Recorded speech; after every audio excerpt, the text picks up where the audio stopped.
Welcome into Rover Sports. We're here on a fine Tuesday night. It's beautiful. And the Phillies are at Citi Field tonight, and they will be for the next couple days. Why does that matter? It's because the weather has finally changed. It's over 70 degrees here in the Delaware Valley. It's beautiful. People are playing golf. In fact, producer Tyler went to Laurel Creek on Monday, one of the best courses, and you played that course before. And we've got Matt. I knew I'd make that mistake at some point. But Matt and Mike, they're great brothers. We got Matt Vito. You see this beautiful video, this lighting and everything, and this integration of Tyler and Matt. So we are Rover Sports, and we are on the virtual eve, 2 days away, or 1 day if you're uploading this on a Wednesday, of one of our favorite activities, and it is the NFL Draft. And it's going to a small venue called Green Bay, Wisconsin, one of my favorite towns. And we have Spencer G. He's done a lot of research. We have Charlie Bowles. He's calling in. We'll be teeing him up. In the beginning, our first segment, we're going to be doing kind of an aerial view, 30,000 foot. I guess it's foot. Mile, I guess, would be in space. But 30,000 foot, if we were in space, maybe we'd be wearing blue outfits and people would be mocking us for being travelers and not actual astronauts. But let's not go there. Let's go deep into the NFL Draft, and let's talk a little bit about your top picks, and we'll be matching that up. And as always, we'll have Charlie. He'll be chipping in, and I'll be involving him. So who is your first draft pick? And let's get rolling. Spencer G. So it ended up that Cam Ward is going to be the prohibitive favorite to be the number one pick in this draft. And tell us about Cam. So, presume that we are actually 30,000 miles. We're from Mars. We know nothing about Cam Ward.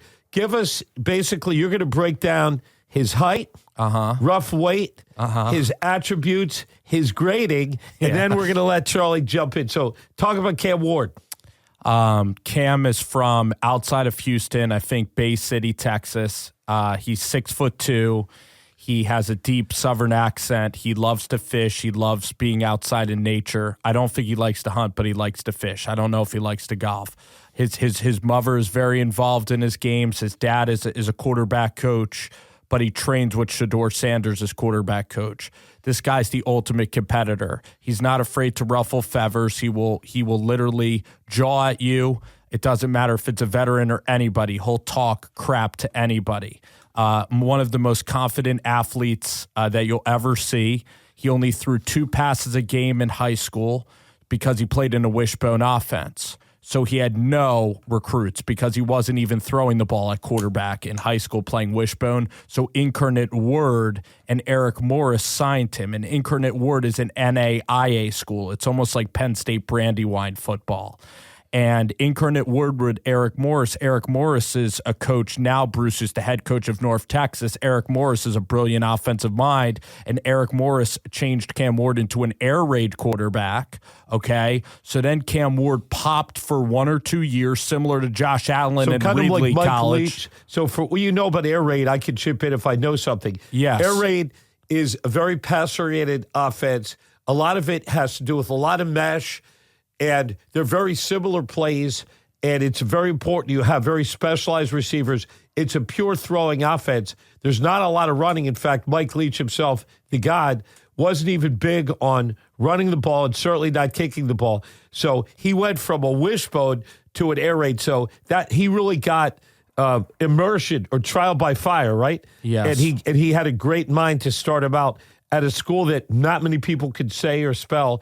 But continue. But kept his confidence. I mean, it's absolutely crazy that when you're at Incarnate Word and you only throw for 70 yards as a high school senior and you're a 0-star recruit, you can't even be found on the recruiting websites. It's crazy that somebody would think that you're going to play D1 football or ever be a National Football League player in general. So Cam Ward, he reminds me of Josh Allen and Aaron Rodgers in this respect. Josh Allen went to Reedley Community College. Josh Allen had no scholarship offers. Aaron Rodgers went to Butte College in Northern Cal. These are Northern Cal guys, and Rodgers and Allen that had no recruiting at all. And they turned into some of the best quarterbacks this league has ever seen. So then Cam Ward, then you know the story better. He went to Washington State because his offensive coordinator, Eric Morris, went to Washington State. Air raid, he stayed with the air raid there? Stayed with the air raid. Mike Leach was at Mississippi State, but Jake Dicker took over because of the vaccination situation with their coach stepping aside. Okay, Jake Dicker's a Wisconsin guy who's now at Wake Forest. And then Cam Ward went to Miami last year, and that's where you saw him shine. He shined in the swamp. The defense was terrible at Miami, and he had to carry that offense. And then on the road at Cal, he threw a pick six and was playing terrible, and they were down 28-6 in the second quarter. And Cam Ward was getting embarrassed, and it was a crazy crowd at UC Berkeley because they've never had game day in more than 15 years. So people were actually watching football instead of studying stuff at UC Berkeley. And Cam Ward came back from like he was magic. He needed to play perfectly. When you're down 28 on the road at Cal, you needed to play perfectly. That's Cam Ward. He's magic. You know, he sits in the pocket. He can get out of trouble. He'll throw from odd angles. His whole career is strange. Everything about Cam Ward is unique. One question for you, and then I'm going to bring Charlie on. Some people compare Cam, believe it or not, to Mahomes. They say that Mahomes is a great player, and it's almost unfair to him. But as far as his attitude, his speed, his ability to run and throw from different angles, his ability to learn, and his confidence, do you see any parallels between Mahomes and Cam? Do you see any? I guess that's well worded. Go ahead. I would say with Cam, Mahomes is a little bit faster. Mahomes is a little bit calmer decision maker. Like Cam Ward will fade back into trouble. I think Mahomes is a better athlete, and his arm strength, of course, is upper echelon. And then Cam, of course, is not going to have Kelsey or Reed. I'm trying to think of who would be like a very good career for Cam Ward. I'm trying to think of guys in the NFL. While you're thinking, it might be Kyler Murray, where he's outside of the top 10. He's always pretty decent because Tennessee is really tough. But I think Cam, eventually my expectation for him is to get to a Dak Prescott-like level and lead a team on a deep playoff run, maybe go to a conference championship and if he has a Dak career, it would be overachieving. But I'm so high on the kid, the character, and the traits. Welcome to Rover Sports Draft Preview Night. How you doing, Charlie? I'm well, Doc. How are you? I'm doing great. So I know that you've waited on Cam Ward. I don't think you're as high on the kid as Spencer is, and I'd like to hear your analysis. What do you see as his strengths and his weaknesses? I would say I'm not high on him would be an understatement. The fact that this guy's number one pick in the draft is an example of how weak the draft is. And again, the Mahomes comparison, where I see the big difference right there is when Ward has to drop back and use that sidearm release, he gets extremely erratic. I mean, Mahomes is extremely competent in that. That's where Ward's game goes south when he tries to get it and he tries to force the ball. And I went and looked at the Georgia Tech game as kind of if you look at the Georgia Tech game, you see a different quarterback there. When Georgia Tech played a little bit of an exotic defense, disguised their coverages, he struggled big time. Inside the red zone, 39% of his passes were only completed. I think at the end of the day, if this guy was a second, third-round pick and had 2 or 3 years to develop behind a good quarterback, he would have a shot to be a decent quarterback. I mean, again, I think recognizing pre-snap is one of his strengths. Again, he can scramble around, he's got a lot of arm talent that others don't have in this draft. But at the same time, again, the first pick in the draft, the pressure that comes with that, this guy, I feel like most quarterbacks, like when we were growing up, they sat for 2 or 3 years. They learned the game. They're going to throw this kid against the Lions. He's not as good a quarterback as Williams was, and look how Williams struggled last year. So I'm a little bit, I think that if he's going to have a somewhat fair career at best. It's probably not going to be in his rookie year or second year. Someone's going to have to be very patient with him and develop him. So, again, when you're going to Tennessee, that team's got a lot of holes in it. He's not going to get a rock-solid protection. And sometimes when you have a young quarterback who's very eager, he might get hit a lot, much more so than Miami. The fact that his mechanics are a little bit different, a little topsy-turvy, that's kind of a good thing. He's an improvisational guy. Mm-hmm. But if he gets thrown off his back foot in this league where he doesn't have super precise accuracy, Charlie gave us those stats. If he's not going to be precise and he's going to be steady off his back foot, he may get sacked, he may get intercepted a lot, he might get demoralized, although it sounds like he's got incredible confidence. But when you go to a team like the Titans, let's for a moment, Spencer, tell us about the Titans offense. What is he going to? Let's break down the line and the skill players for Cam Ward. Go ahead. I like that he's going to Tennessee for several reasons. Okay.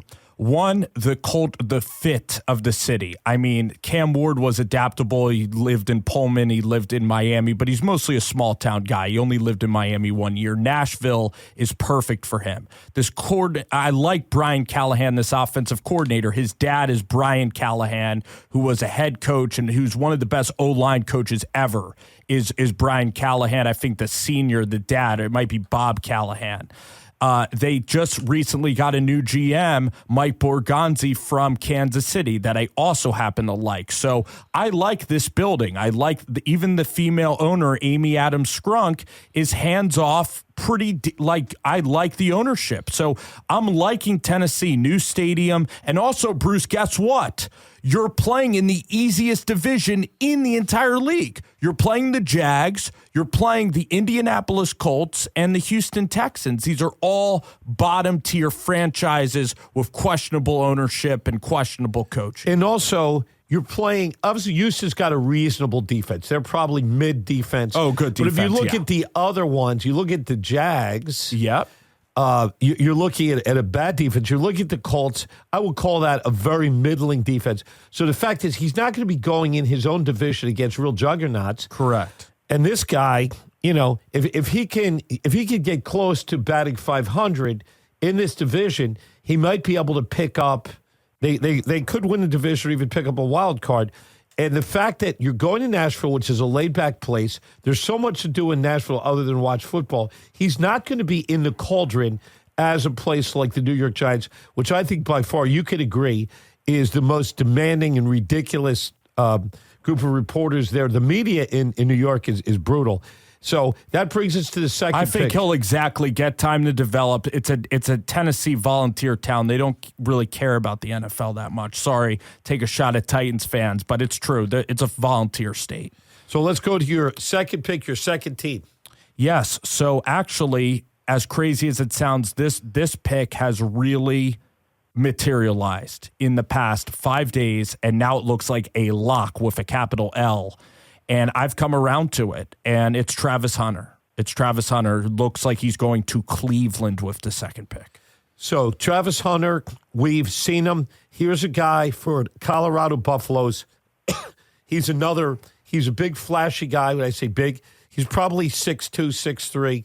He is a two-way player. He is a throwback, a guy who's a great lockdown corner, but also a wide receiver. Incredible athlete for a guy to be able to play the whole game. That's just groundbreaking. And interesting enough, he's putting a lot of pressure on himself. He's basically saying that if a team isn't going to let him play both ways, he would literally retire rather than play. So basically, he's telling a team, like, he's staring down the barrel of Cleveland, basically saying, or even the New York Giants, if you don't pick me, I might even sit out a year. Or whatever the consequences are, he's certainly not going to retire. So he's a brash guy. He was raised and weaned by Coach Prime, who is the most brash guy. And obviously, he didn't get beat up as much as Shedeur Sanders on the same team. But what do you What do you make of this guy, Travis Hunter? You And obviously have then, seen yes. him. And then, of course, I'm going to ask Charlie about it. Yes, because this is a fascinating guy. I actually love the pick the more I think about it, because Abdul Carter, who's rumored around here, Abdul's a little smaller and doesn't always win with power. So he's not a lock like Myles Garrett was.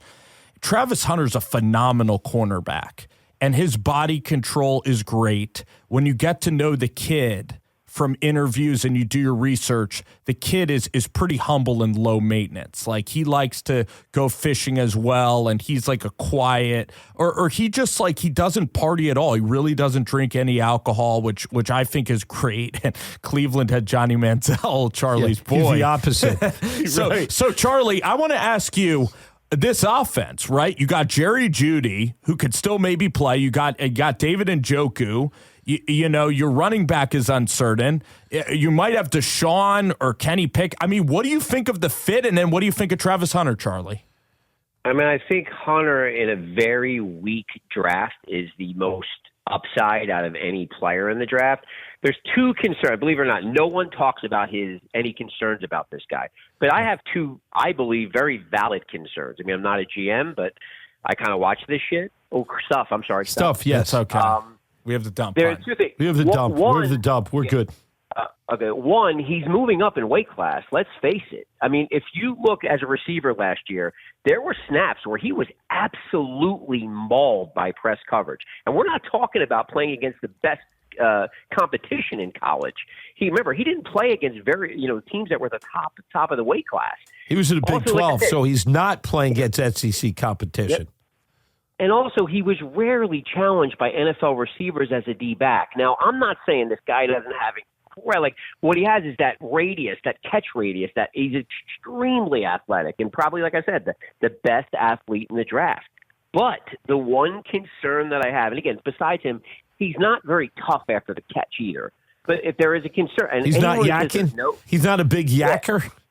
Yards after the catch for some of you newbies out there. Go ahead. I gotta be shocked. I have not heard one person say anything negative about this guy, and maybe so. He's the best player in this draft, I believe. But I think there are two very valid concerns. Now, he may do fantastic with that. But if you watch again, if you go back and you Google on YouTube, wherever you can find it, like when he plays against press coverage, he gets manhandled. And like I said, he's not playing against Division I All-Americans when this is happening. And also, like I said, as a D-back, he didn't face like the top-tier wide receivers. They would be my No. Again, I'm always going to look at the challenge. He's a poor tackler. He has tons of fans, obviously, at Colorado, so you don't want to go against Dion, and that's what people are afraid to maybe insult, and he's a good kid, and these guys are getting drafted. So people have kids' gloves, but you bring up good points. I mean, as a receiver, I'm less worried about that, Charlie, the after the catch, because you look at like Amon-Ra St. Brown or Diggs or Devontae Smith. I think they're taught to dive eventually and not take hits. I really do see that. And I think like a guy like Devontae. Okay, go ahead, Charlie. But real quick, and also, why does this guy want to play cornerback when the NFL receiver makes more than 2.5 times a cornerback does? Can someone explain that to me? Well, in one hand, it's a bit of an anachronism in the sense Spencer characterizes as a quiet guy, but it's kind of a bold move, and you're putting pressure on yourself. And again, you're going to be more apt to be injured. We discussed that last week. When I look at Devontae Smith, he's actually the exact opposite. Devontae Smith, is about 6'1". He weighs about 165. But his ability to shed corners, especially in press, he's a master. He's a master with his hands, and I presume that Hunter is going to have to learn that. That's something he doesn't know already. He's got to learn how to shed blockers. He's got the athleticism, and it also has to do with his general toughness. So if he's not a great tackler and he doesn't shed blockers, so you could be athletic and not that tough. Are you alluding to that? I know you don't want to insult the Colorado Buffalo fans on your YouTube page. I think that the guy can punch the ball out. I think he can cover, all right? And the game is kind of getting finesse.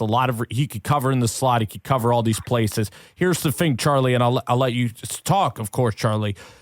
This is the worst quarterback situation ever. I mean, Deshaun Watson in those 2 years regressed massively. Kenny Pickett's a backup. I don't care who you are. I think that they could put prime Randy Moss on this Browns team. I don't know if they have a quarterback that could even get him the ball. So this fit, Cleveland's like always a bad fit. And Charlie, this fit is going to be brutal on offense. It could be. Let's roll into the third pick now. We got a lot to cover tonight. Let's talk about the New York Giants, and we're rolling through here. Fascinating team. This is what I'm hearing about the Giants.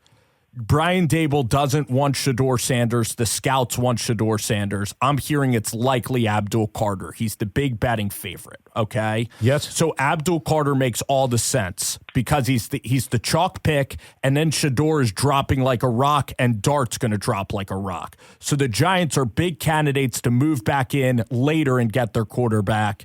And they're leaning towards Jackson Dart because Joe Judge, former Giants coach, is at Ole Miss. The GM's son is at Ole Miss. Eli's at Ole Miss. They like Dart. They have Ole Miss connections. They like Lane Kiffin. Lane Kiffin, if anybody can teach a quarterback how to read and play quarterback, Lane Kiffin is the master at that. Very good college quarterback. So he's almost coming from obviously a professional viewpoint. Jackson Dart, do you see them obviously getting him? So you're saying they could get him in the second and third round, do you think? Not second round. I'm saying late first. So you see them trading down? They're going to move in. They're going to trade down. So you're saying Giants are going to trade out of the Omar Carter thing, and they're going to... No, I see them taking Carter, and I see Dart lasting into the 20s, and they're going to give up their high second round pick. Okay, so they're going to trade the second, but essentially trade They're up. going to try to get Carter and Dart and give away a lot of draft picks. Very fascinating, Charlie. What do you think about Spencer's take on, again, the third pick? We went to the Orange Bowl and we saw Carter play. It's probably not fair to judge him on that because he was really playing with one arm, and he had a dislocated shoulder, and between plays he was like wearing a sling. So we give him credit for even playing. So many high prospects just didn't play in the. Now again, that's a national championship game. Well, it's a lead into a national championship. Let's say that against Notre Dame, you're in the playoff mix, and he did at times look athletic, and at times he didn't look large, and he played Notre Dame. Has really big offensive line, big O-line. At times he looked irrelevant. But again, it's not fair to look at him. If we look at his body of work, he is supposed to be a great kid. He's tough. He's from Penn State. But again, when you're drafting a guy who's a little bit injured, Charlie, we've talked about Carter. We've talked about Jackson Dart. Let's talk about those players. Obviously, I agree with what Spencer says. I do think they're going to take Carter. And I think there's a couple. Obviously, he's really good or he wouldn't be there. So the concerns. Number one, every tackle in the NFL is going to be much stronger. And here's the one concern, not besides strength, the length. They're going to have much longer arms. And he's a smaller guy, he's average size. So how's he going to deal with that length week in and week out? These are the best of the best. Long arm, strong. The other concern is he comes in like a freight train, hot. Like he sometimes runs past tackles, creates ankle tackles. Like they're the only two. Again, I think he's very talented. His size in the NFL, and I think Spence talked about that to me offline before. His size in the NFL with these tackles, they're just so much longer. How isn't that guy with that size going to compete against these longer guys in the NFL? There's not many Aaron Donalds. Aaron Donald was certainly a unicorn. He's a smaller guy with average size arms. But again, I'll tell you the best case scenario. The thing about Carter, Bruce, is Von Miller. How he's not the biggest guy in the world. The bend of Carter and the flexibility is outrageous, and the speed and the bend, so you can't really square him up. And then if you run him on a stunt and you have Dexter Lawrence inside taking out blockers, he's so fast. And then against Jalen Hurts or a mobile quarterback, he can he can hawk you from the backside. So I think it's a no-brainer. I think you take the speed. The ceiling is the question, but I think he's at least like a really good edge rusher. So I completely am with this pick, honestly. And if we look, there's comparisons, obviously, to number 11 in Dallas. Same PSU. Parsons looked like a top 10 player maybe of all time. But Parsons is a little bit smaller. But again, as far as the bend and the rushing, I think Parsons, Charlie, is stronger. He's about the same size. We are Rover Sports. We got Spencer G. We've got Charlie Bowles.